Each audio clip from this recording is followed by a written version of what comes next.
పిల్లల ఎదుగుదలకు కావాల్సిన విషయాలు. వ్యాయామం తప్పనిసరి.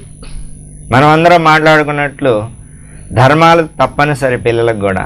మీరు చిన్నపిల్లలకు ఉదయాన్నే లేపి గోరువెచ్చని నీళ్ళు ఇస్తున్నారో లేదో చూడండి. మల విసర్జన జరుగుతుందో లేదో చూడండి. కేవలం వాళ్ళ వెంటబడి తినమని గొడవ చేయటమే కాదు, వెళ్తున్నారో లేదో గమనించండి దయచేసి. మంచి అలవాట్లు నేర్పండి. మీరు ఎంత ఆస్తి ఇచ్చినా, ఎంత ఐశ్వర్యం ఇచ్చినా దీనికి సరిరాదు. చూసుకోండి, మీరు ఎన్ని కోట్ల ఆస్తి ఇచ్చినా వాడు తినటానికి లేకపోతే స్వీటు